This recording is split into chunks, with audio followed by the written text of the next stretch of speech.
America's Major League Baseball kicked off its regular season here at the magnificent Tokyo Dome in March. Now, baseball is huge in Japan, and nearly 45,000 fans flocked to see the Oakland Athletics take on the World Series champions, the Boston Red Sox. Not only did the locals come to see the All-American stars, they also came to see some homegrown heroes who have become big names in the States. Brendan Connor reports. Right, big boy! Right, woo!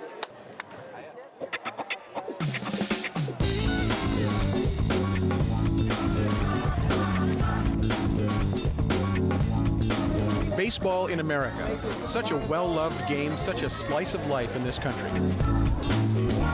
It's been played here since the 1800s, and American fans have long adored their traditions and the experience of going out to the ballpark on a sunny day, cheering for their team.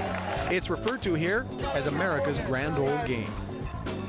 But is it really all that American anymore? Less and less so, it seems. More than 30% of the players in Major League Baseball are from countries other than America.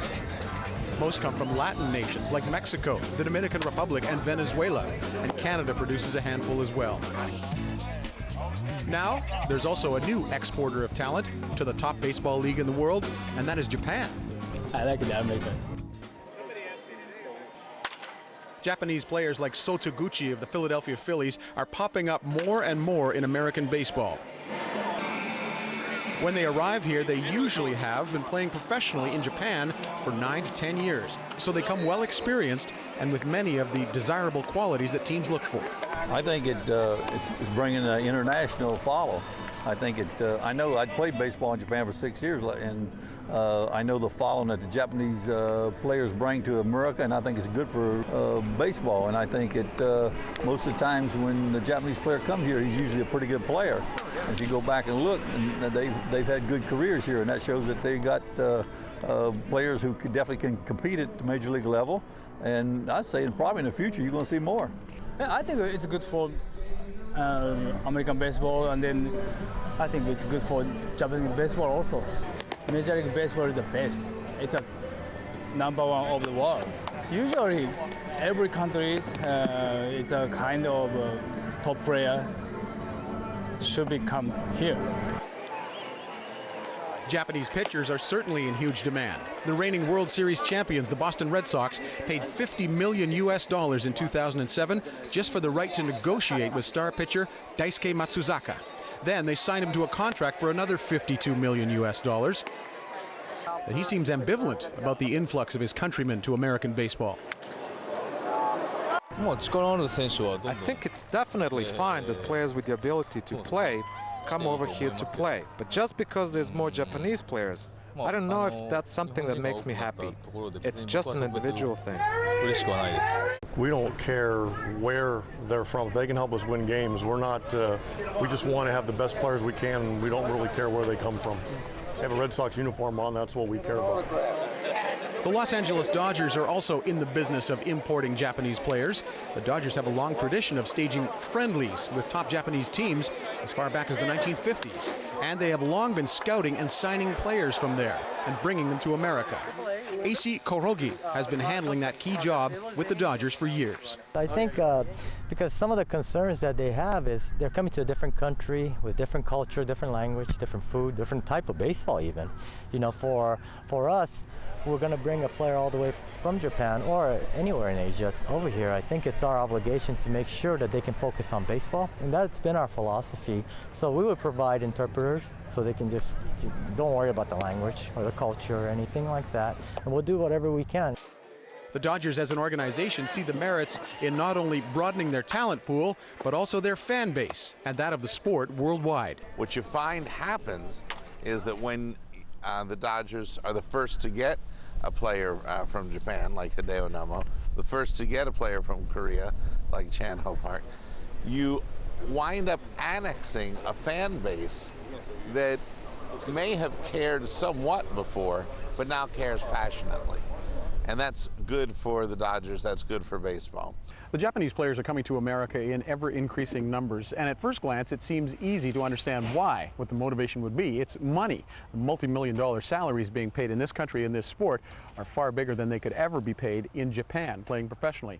But on second glance, and talking with some of the players, it becomes clear there are other motivating factors at work as well. The latest acquisition for American baseball is the Dodgers signing of HIROKI KURODA, a talented and respected veteran of 11 years in the Japanese league. He will pitch this year for the Los Angeles team. His arrival and appearances in spring training were followed relentlessly by the Japanese media. I just wanted to see how well I would do against the best players and in the best league in the world. Is there not only a baseball adjustment, but also a cultural adjustment? How are you finding life in America? I think the biggest thing for me is the difference in the language, obviously. I would like to communicate a bit more. There are some minor baseball differences, but the biggest thing is the language. Other baseball players welcome the migration of seasoned Japanese players to the American game.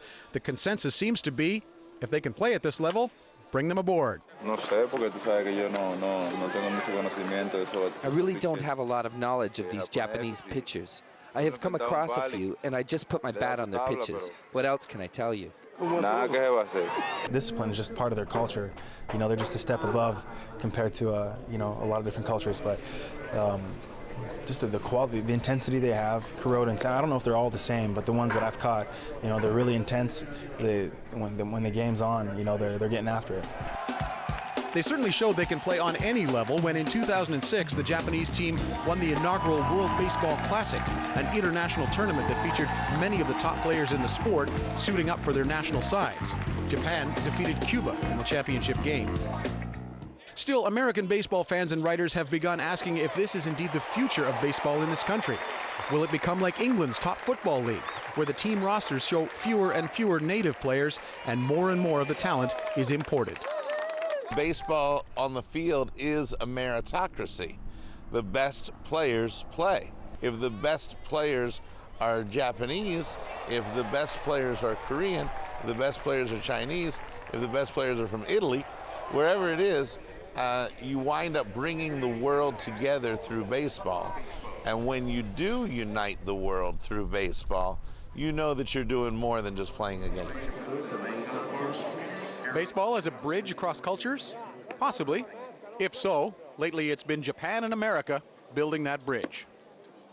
Brendan Connor, Al Jazeera, Tampa, Florida.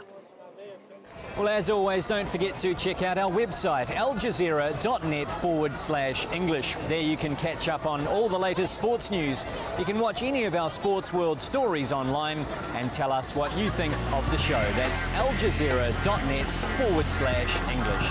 But that is it for this edition of Sportsworld, coming to you from Tokyo in Japan. I'm Wayne Hay. You're watching Al Jazeera.